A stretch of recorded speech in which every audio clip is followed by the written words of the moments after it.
Namaskar students, I hope you are well at your home. Today we will continue our chapter number 4, human settlements. In this chapter we discussed about the two types of settlements, rural settlements and urban settlements. In our previous class we already discussed about the rural settlements, and today we will discussing about the urban settlements. Urban settlements are much larger than the rural settlements. Towns are more compact than villages. Urban people are largely engaged in the secondary and tertiary activities, while the rural settlements are engaged in the primary or agricultural activities. As against the primary activities of the rural people, towns and cities provide goods and services to the surrounding rural areas, and in terms received food and raw materials from them. The surrounding rural area, which is served by the town at the same this way, towns and cities are closely connected to the rural areas. कि rural जो urban areas हैं वो closely connected to the rural areas. They are also connected to each other by transport and business.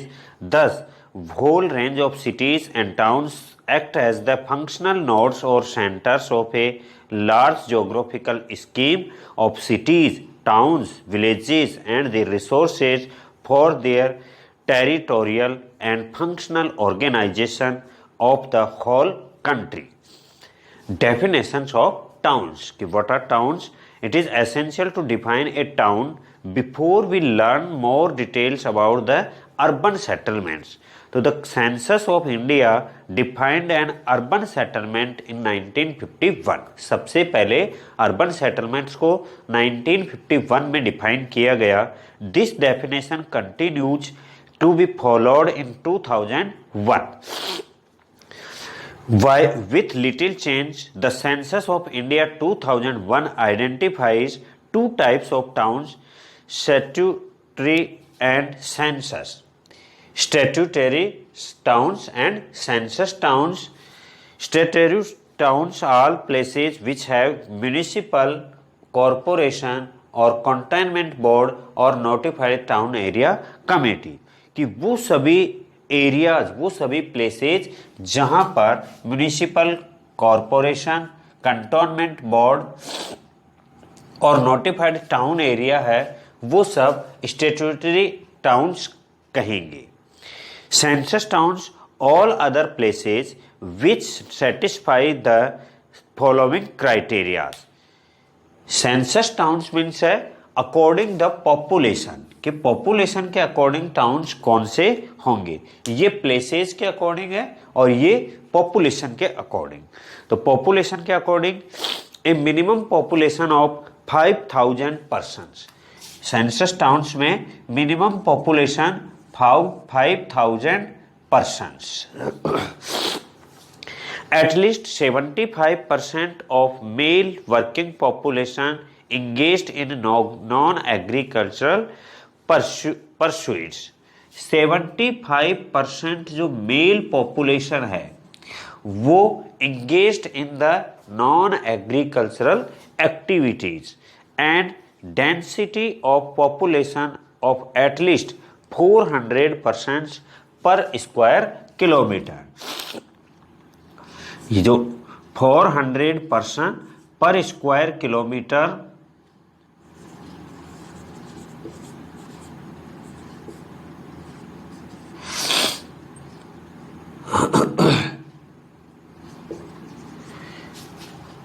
ये क्या होनी चाहिए? Density of population, अर्थात उस प्लेस की डेंसिटी 400% पर स्क्वायर किलोमीटर होनी चाहिए. तो these are the types of census towns. Minimum population उसकी 5000, इसका मतलब 5000 से अबोव पॉपुलेशन होनी चाहिए. 75% mail population is engaged in the non agricultural activity or primary activities, and 400 persons per square kilometer have the density of that places is called the towns, census towns. Evolution of towns in India. Towns originated and flourished in India since the prehistoric times. This is amply proved by the excavation of towns like Harappa and Mohenjo-daro belonging to the Indus Valley civilization. तो ये कोई आज की बात नहीं है, ancient time में भी, प्री हिस्टोरिक टाइम में भी हड़प्पा और मोहनजोदाड़ो जो सिविलाइजेशन है, इंडस वैली सिविलाइजेशन, उस समय भी हमें टाउन्स देखने को मिलते थे. The second phase of urbanization began around 600 BC.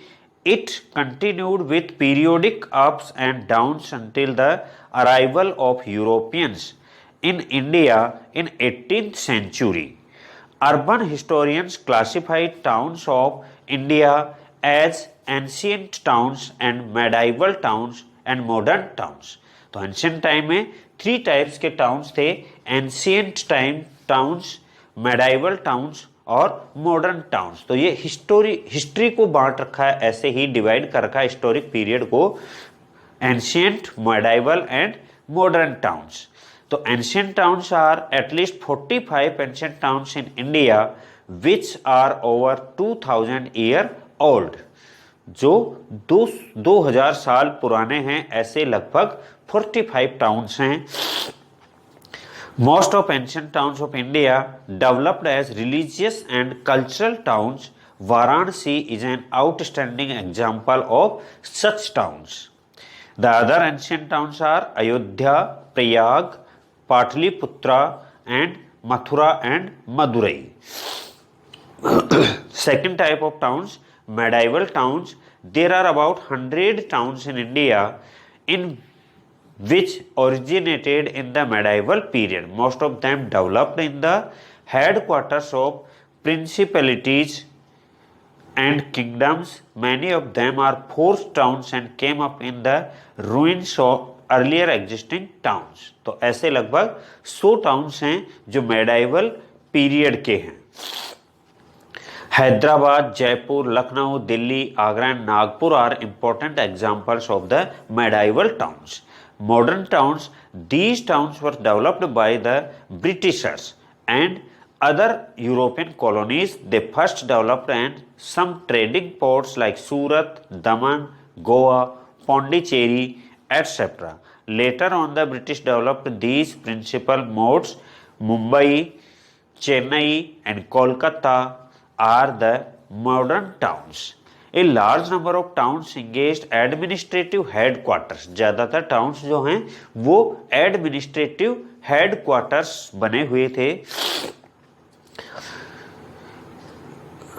such as Chandigarh, Bhubaneswar, Gandhinagar, Dispur, etc. Some industrial towns like Durgapur, Raurkela, Bhilai, Chhattisgarh, etc.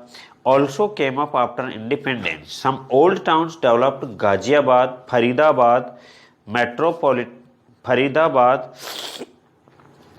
and Gurgaon, Noida, Bahadurgarh, Sonipat, etc. around Delhi are medium and small towns have also grown all over the country. तो there are 3 types of towns. Ancient times लगभग 45 towns जो हैं वो 2000 years ago हैं, जो cultural और religious towns हुआ करते थे like the Varanasi.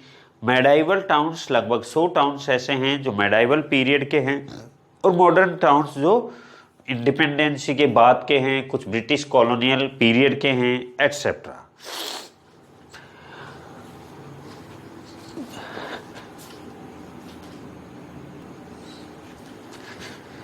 Urbanisation in India.